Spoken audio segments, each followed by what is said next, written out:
Vancouver Canucks at the deadline have made at least one little one. Well, I shouldn't say little one. They've acquired Chris Higgins from the Florida Panthers for Evan Oberg. And a third-round pick. And a third-round pick, correct. Yeah. So Evan Oberg and a third to Florida for Chris Higgins. We were wondering if the Canucks needed some help on the fourth line, some grit to go into the Stanley Cup Finals and go 3-4 rounds deep. They've had a rotating fourth line so far, but they had Christopher Higgins, who's supposed to be a skilled guy, and they kind of have their top nine set. Is this a good fit? I think it is. I think this is a guy with some speed. He can chip in the scoring, and this is a depth guy. This is what they need going down. They weren't happy with that fourth line, and when you look at maybe, creating a little, I think they might have to create a little cap room to get him in there, either Corey Hodgson going down. I don't think they think he's ready for it. Christopher Higgins is a guy that has some speed, can chip in. I think it's a great move for the Vancouver Canucks. And he's out with a broken thumb right now, so he can't play for a little bit, so maybe there's some cap relief there just because he probably won't be available till just the last few weeks of the season. But he rediscovered his game this year down in Florida, lost his way there for a couple of years, but kind of evolved back into that player that he was when he played in Montreal, scoring some goals, getting some points, good on the penalty kill.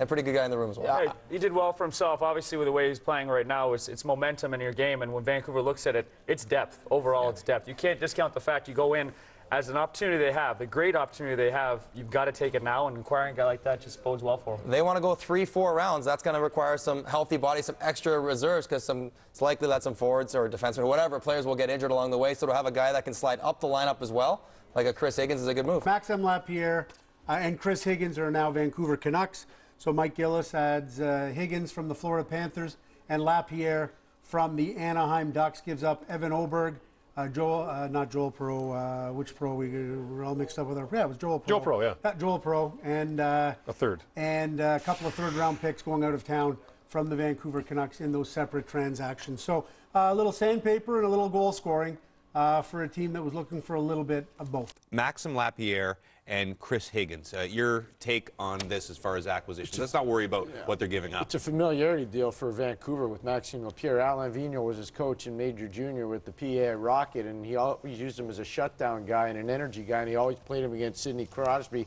drove Crosby nuts.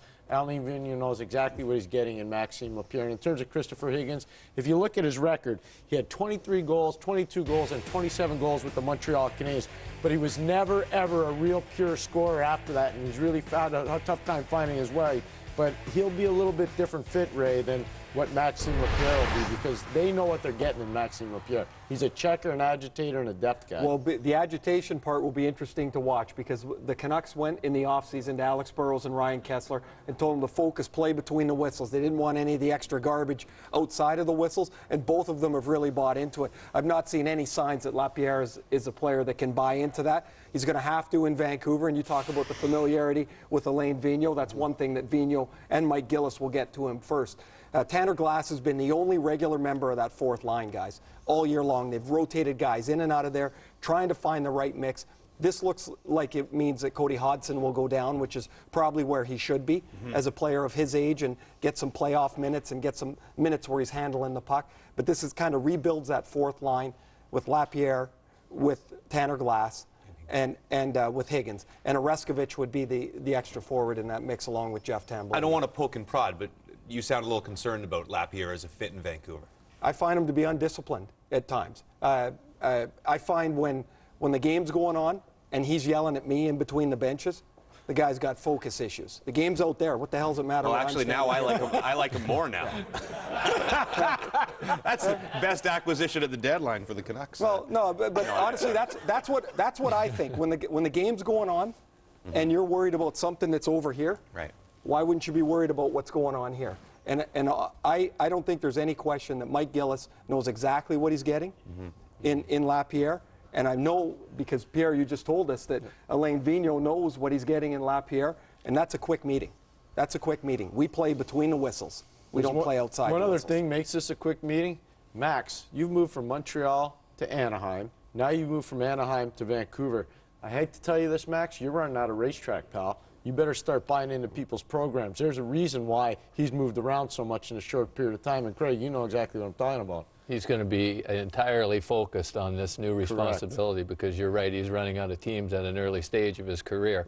Vancouver did what we assumed that they would do. They added to their fourth line. But what I liked about it is they added a lot of speed, and with that speed comes energy, and you need that energy and that increased level of play in the playoffs against that fourth line. I think, as you mentioned, the bigger piece is Cody Hodgson. It's going to be a bitter pill for him to swallow, but you know, speaking the voice of experience, it is the exact right situation for him to go down and play. He's going to be a good player. He's been frustrated through a number of pretty critical injuries for him that have really hampered his development. But if he goes down there and plays, he'll eventually be back in the NHL in a position of prominence. You bring up the speed that both Lapierre and Higgins possess, and one thing when they went out last year to Chicago, they wanted to get a little grittier and they wanted to get faster on with those bottom six forwards, and both of these guys can go. I mean, Lapierre can go. He can really get in on the forecheck. The Canucks are a fast team. When you watch them at ice level,